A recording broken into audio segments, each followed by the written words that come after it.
Hello दोस्तों, एडुटेरिया current affair वार्षिकी 2024 में दिया गया चैप्टर अंतर्राष्ट्रीय घटनाक्रम। अंतर्राष्ट्रीय घटनाक्रम का आज लास्ट पार्ट 4th है।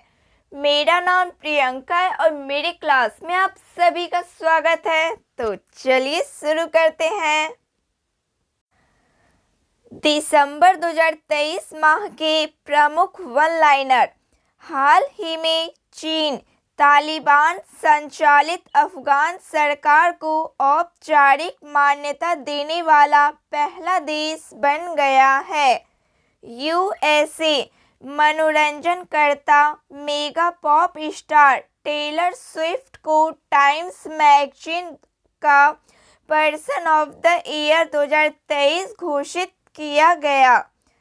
भारत का उमा शेखर इटली के International Institute for the Unification of Private Law की गवर्निंग काउंसिल में चुनी जाने वाली पहली भारतीय महिला बनी। भारतीय मजदूरों के अधिकारों की रक्षा के लिए राष्ट्रीय कौशल विकास निगम ने सऊदी अरब के साथ समझौता किया गया। हाल ही में विश्व स्वास्थ्य संगठन ने आधिकारिक तौर पर नोमा को अपेक्षित उष्णकटिबंधीय रोगों की सूची में शामिल किया। यूनेस्को ने बंगलुरु के केम्पेगौड़ा अंतर्राष्ट्रीय हवाई अड्डे का दुनिया का सबसे खूबसूरत हवाई अड्डा घोषित किया। सिंधी संस्कृति को अंतर्राष्ट्रीय स्तर पर प्रोत्साहित करने के लिए यूएई के साथ दुबई में 28वां सिंधी सम्मेलन का आयोजन किया। जीवन गुणवत्ता सूचकांक 2023। जीवन गुणवत्ता सूचकांक 2023 जारी करता है मर्सर। प्रथम स्थान विनया। भारत में प्रथम स्थान हैदराबाद। विश्व में 153वां स्थान है। भारत और केन्या ने खेल, शिक्षा और डिजिटल समाधान सहित कई क्षेत्रों में सहयोग प्रदान करने वाले 5 समझौते पर हस्ताक्षर किए। IQ एयर द्वारा हाल ही में जारी रैंकिंग के अनुसार लाहौर दुनिया का सबसे खराब वायु गुणवत्ता वाला शहर है। 6 दिसंबर 2023 को इटली ने आधिकारिक तौर पर चीन के belt and road initiative BRI project से खुद को बाहर करने की घोषणा की।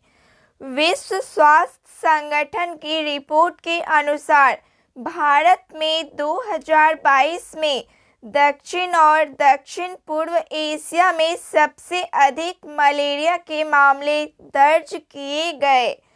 2022 में दर्ज किए गए 5.2 मिलियन मलेरिया के मामलों में से 66% भारत में थे। हाल ही में मॉर्निंग कंसल्ट संस्था द्वारा जारी एक सर्वेक्षण में भारत के प्रधानमंत्री नरेंद्र मोदी ने 76% अनुमोदन के साथ विश्व के सबसे लोकप्रिय नेता का खिताब अपने नाम बनाए रखा है।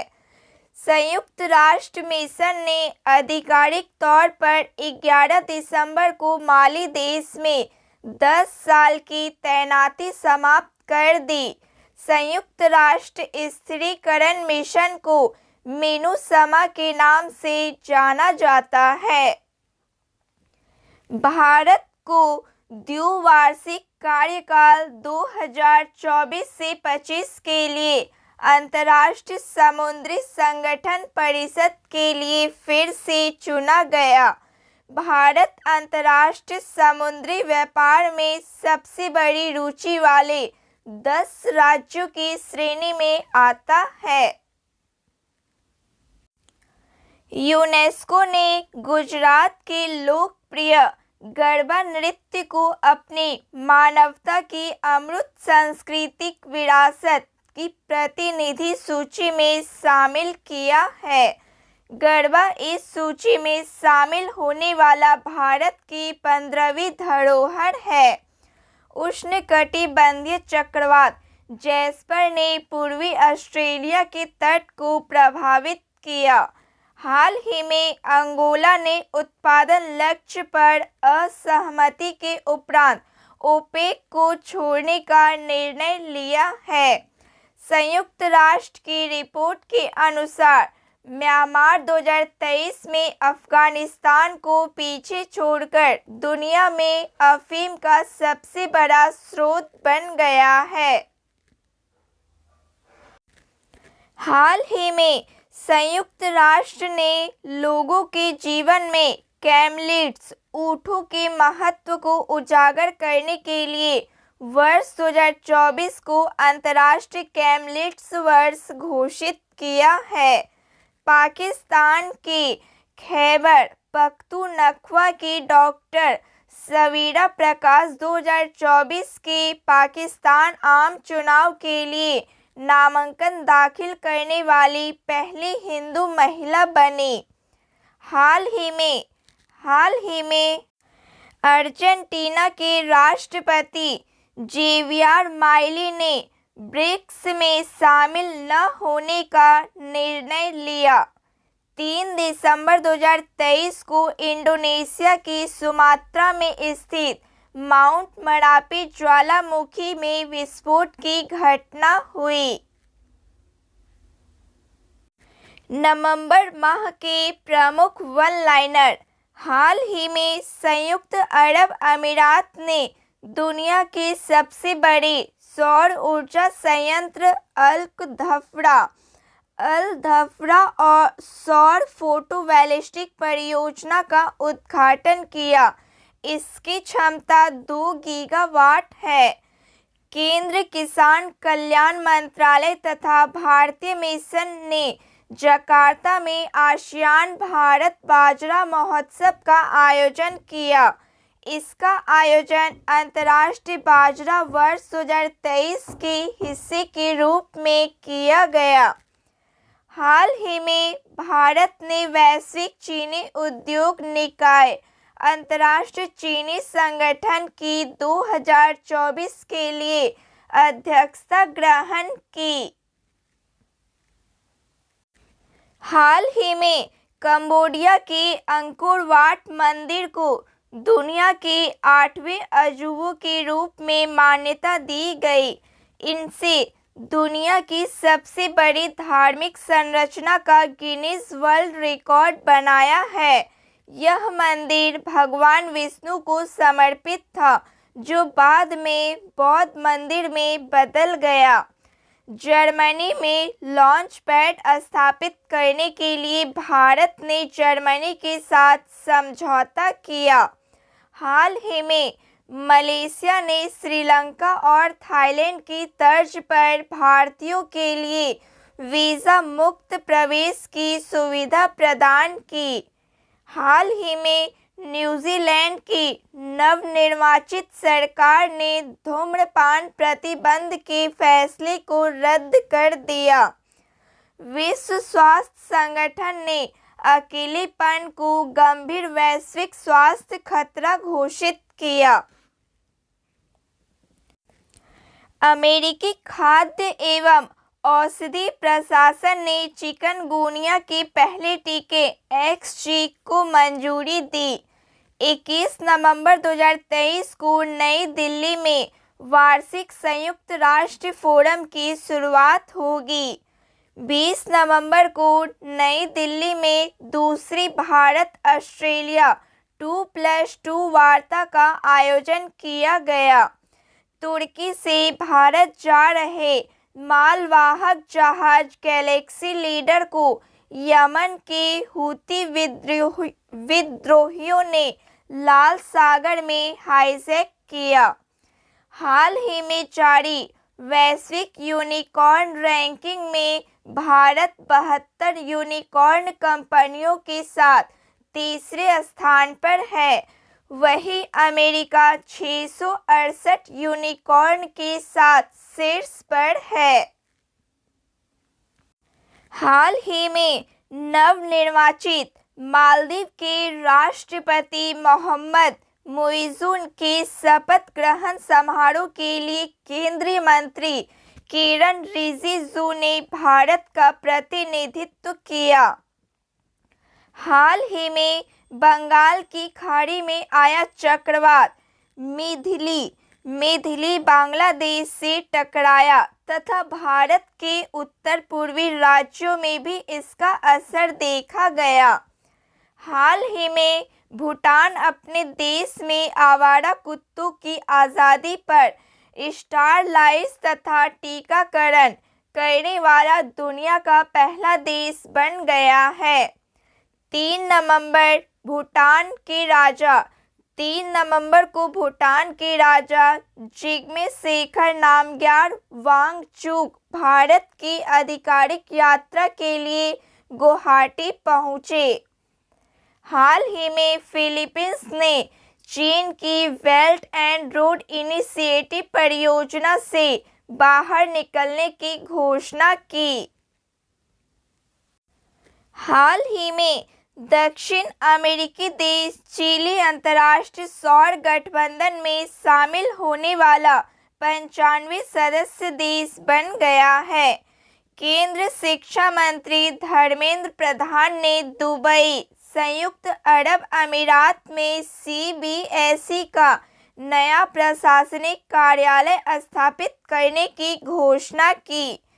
QS एशिया यूनिवर्सिटी रैंकिंग 2024 प्रथम स्थान है पेकिंग यूनिवर्सिटी चीन। भारतीय संस्थान IIT बॉम्बे 40वां स्थान है। IIT दिल्ली 46वां। भारत में शीर्ष स्थान है IIT बॉम्बे। डेनमार्क की राजधानी कोपेनहेगन में राष्ट्रीय मानवाधिकार संस्थानों का अंतर्राष्ट्रीय सम्मेलन का आयोजन किया गया, जिसे राष्ट्रीय मानवाधिकार आयोग के अध्यक्ष न्यायमूर्ति अरुण मिश्रा ने संबोधित किया। आइसलैंड में फगराडल्सफजाल ज्वालामुखी के पास लगातार 14 घंटे में 800 भूकंप आने के बाद आपातकाल की घोषणा की गई।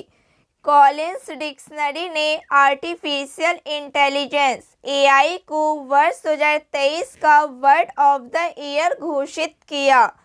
कॉलिन्स डिक्शनरी ने आर्टिफिशियल इंटेलिजेंस AI को वर्ष 2023 का वर्ड ऑफ द ईयर घोषित किया। हाल ही में 11 एशियाई और दक्षिणी अमेरिका देशों ने बोगोटा, कंबोडिया ने रिवर डॉल्फिन के संरक्षण के लिए वैश्विक बोगोटा घोषणा पत्र को अपनाया। 10 नवंबर 2023 को 5वीं भारत अमेरिका 2+2 मंत्री स्तरीय वार्ता का आयोजन नई दिल्ली में किया गया। बैठक में भारतीय रक्षा मंत्री राजनाथ सिंह एवं विदेश मंत्री S जयशंकर ने अमेरिकी रक्षा सचिव लॉयड ऑस्टिन तथा विदेश मंत्री एंटनी ब्लिंकन के साथ वार्ता की। इस बैठक से पूर्व Bharat America defence acceleration ecosystem INDUS-X निवेशन की नई बैठक की गई। हाल ही में UK ने भारत को अपने सुरक्षित राज्यों की सूची में शामिल करने की घोषणा की है। इससे भारतीयों की ब्रिटेन में आवागमन की प्रक्रिया आसान हो जाएगी। हाल ही में भारत और बांग्लादेश के बीच 3 प्रोजेक्ट को लेकर समझौता हुआ, जिसमें 2 rail project Akhaura Agartala cross border rail link तथा Mongla port rail link unit 2 शामिल है। 13 से 17 नवंबर तक नई दिल्ली में विश्व पशु स्वास्थ्य संगठन के एशिया प्रांत क्षेत्रीय आयोग का सम्मेलन आयोजित किया गया। हाल ही में अफ्रीकी देश कांगो लोकतांत्रिक गणराज्य में उत्तरी किवू और DRC में संघर्ष के कारण व्यापक विस्थापित संकट उत्पन्न हुआ। हाल ही में टोक्यो जापान के पास समुद्र के अंदर ज्वालामुखी विस्फोट के बाद एक नया द्वीप इवोटो द्वीप उभर कर सामने आया। UAE के दुबई में फ्रेंड्स ऑफ इंडिया ने यूनिटी इन डाइवर्सिटी विषय के साथ दिवाली का उत्सव मनाया। यूनिटी इन डाइवर्सिटी विषय के साथ दिवाली का उत्सव मनाया। भारत और इटली ने श्रमिकों, छात्रों और पेशेवरों की आवाजाही के लिए गतिशीलता और प्रवासन साझेदारी समझौता किया। हाल ही में जारी एक रिपोर्ट के अनुसार बांग्लादेश के प्रधानमंत्री शेख हसीना दुनिया की सबसे लंबे समय तक शासन करने वाली पहली महिला प्रमुख बन गई है। अक्टूबर माह के प्रमुख वन लाइनर हैं, भारत के बाहर BR अम्बेडकर की सबसे बड़ी मूर्ति का अनावरण अमेरिका के मैरीलैंड में किया गया। भारत के बाहर BR अम्बेडकर की सबसे बड़ी मूर्ति का अनावरण अमेरिका के मैरीलैंड में किया गया। इसे स्टैचू ऑफ इक्विलिटी नाम दिया गया है। इसकी ऊंचाई 19 फीट है एवं इसके मूर्तिकार राम सुतार हैं। श्रीलंका ने अपने देश में पुनः पर्यटन को बढ़ावा देने के लिए मार्च 2024 तक भारत, चीन, रूस और जापान सहित 6 देश के पर्यटकों के लिए मुफ्त वीज़ा प्रदान करने की घोषणा की है। भारतीय और यूरोपीय संघ के बीच 7वीं भारत EU साइबर वार्ता का आयोजन ब्रुसेल्स में किया गया। भारत को Asia Pacific institute of broadcasting development AIBD का अध्यक्ष चुना गया है। भारत तीसरी बार AIBD का अध्यक्ष बना। 8 अक्टूबर 2023 को इजराइल ने आधिकारिक तौर पर हमास के खिलाफ युद्ध की घोषणा की।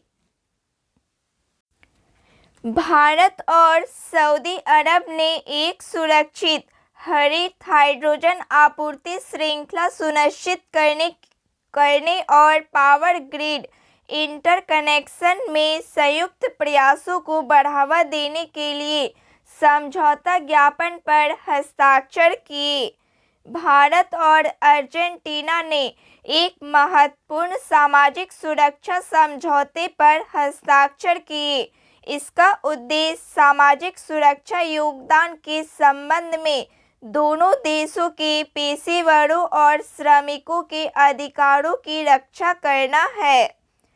भारतीय प्रतिस्पर्धा आयोग अंतर्राष्ट्रीय प्रतिस्पर्धा नेटवर्क के प्रतिष्ठित 18 सदस्य संचालन समिति की सदस्य बन गया है। यह सदस्यता 2 वर्ष के लिए है।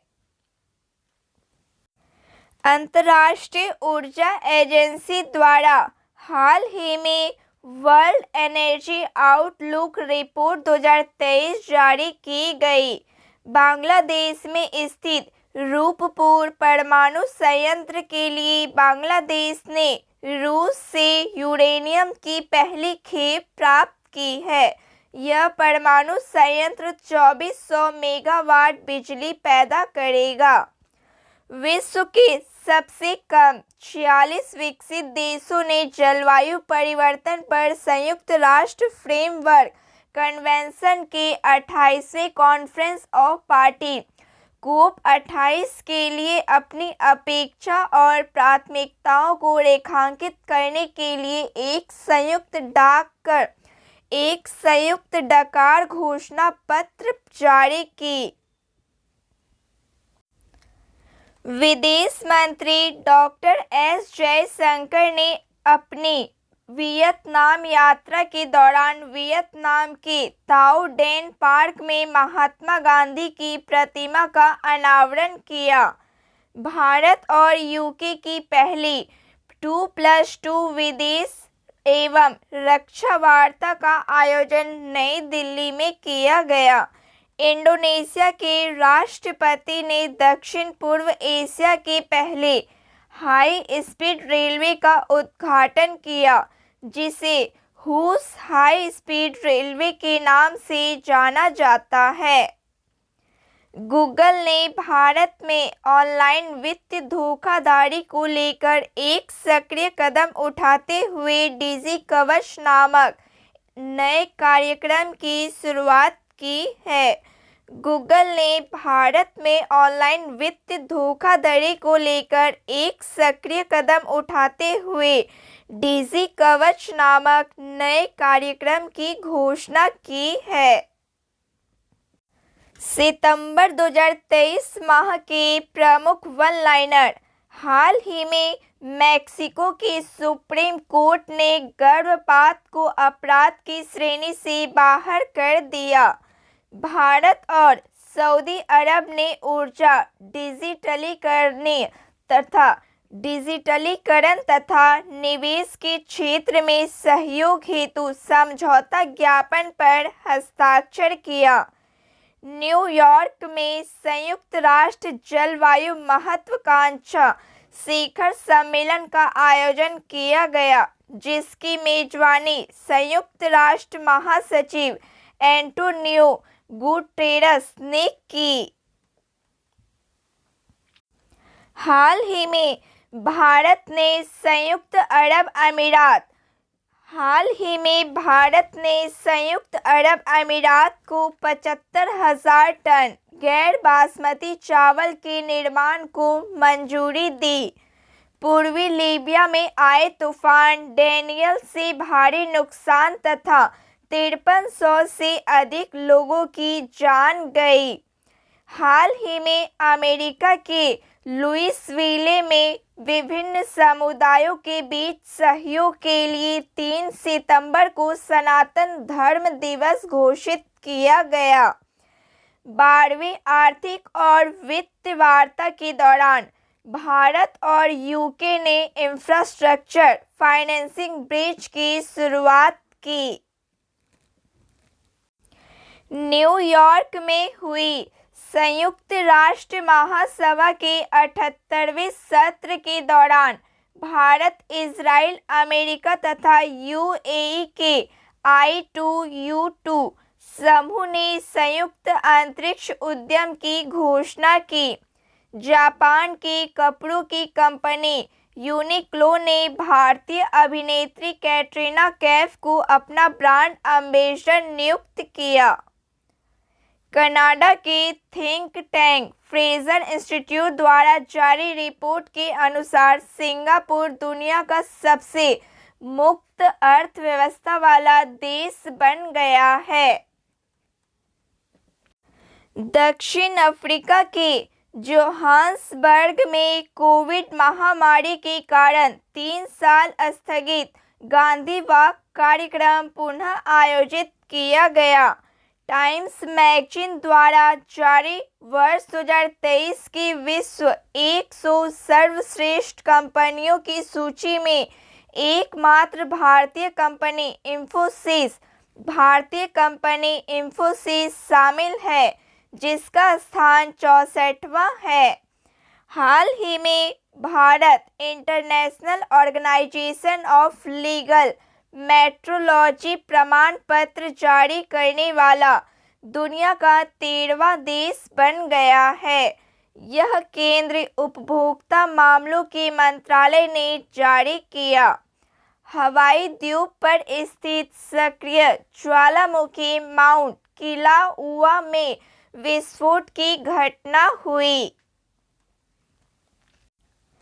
आसियान भारत सम्मेलन में भारत ने आसियान के 11वें सदस्य देश तिमोर लेस्ते में दूतावास खोलने की घोषणा की। हाल ही में इंग्लैंड के शहर बर्मिंघम ने पाउंड की वार्षिक बजटीय कमी के कारण खुद को दिवालिया घोषित कर दिया है। 9 सितंबर 2023 को इटली के मिलान शहर में celebrating north east India festival का आयोजन किया गया। अमेरिका के न्यू जर्सी में भारत के बाहर दुनिया का सबसे बड़ा हिंदू मंदिर स्वामी नारायण अक्षरधाम मंदिर का निर्माण किया गया। भारत की अध्यक्षता में हुए G20 सम्मेलन में अफ्रीकी संघ G20 का अस्थायी सदस्य बन गया है। भारत और अमेरिका ने इलेक्ट्रॉनिक्स के क्षेत्र में व्यापार को 100 अरब डॉलर तक पहुंचाने के लिए टास्क फोर्स का गठन किया। हाल ही में भारतीय प्रतिस्पर्धा आयोग ने विस्तारा एयरलाइन को एयर इंडिया में विलय करने की मंजूरी दे दी है। यह टाटा समूह का हिस्सा है तथा विस्तारा में सिंगापुर एयरलाइन का भी हिस्सेदारी है। हाल ही में जॉर्जिया के गवर्नर ब्रायन केम्प ने अक्टूबर के महीने को हिंदू विरासत माह के रूप में मनाने की घोषणा की। यूएई के प्रतिष्ठित कार्यक्रम जायद चैरिटी मैराथन की मेजबानी पहली बार भारत के केरल में 2024 में की जाएगी। 1 से 2 सितंबर 2023 को मध्य प्रदेश के ग्वालियर में अंतर्राष्ट्रीय एरोस्पेस सम्मेलन का आयोजन किया गया, जिसका उद्घाटन केंद्रीय मंत्री ज्योतिरादित्य सिंधिया ने किया। यह भारतीय उद्योग परिसंघ का नागरिक उड्डयन मंत्रालय द्वारा संयुक्त रूप से आयोजित किया गया। हाल ही में दक्षिणी चीन में टाइफून साओला ने गंभीर तबाही मचाई। नेपाल के ललितपुर में काठमांडू कलिंग साहित्य महोत्सव का आयोजन किया गया। इसमें भारत, नेपाल, बांग्लादेश, श्रीलंका और भूटान का साहित्य प्रदर्शित किया गया। हाल ही में पुरातत्वविदों ने दक्षिणी अमेरिकी देश पेरू में 3000 साल पुराने कब्र की खोज की है। हाल ही में रूस ने वहां की मुस्लिम आबादी के लिए आधिकारिक तौर पर इस्लामिक बैंकिंग शुरू करने की घोषणा की। न्यूयॉर्क में आयोजित होने वाले 51 इंटरनेशनल एमी अवार्ड समारोह में भारतीय film maker Ekta Kapoor international Emmy director award जीतने वाली पहली भारतीय महिला होगी। तो फ्रेंड्स, आज के लिए बस इतना ही। क्लास अच्छी लगी हो प्लीज़ लाइक, शेयर, सब्सक्राइब कीजिए। जय हिंद, थैंक यू।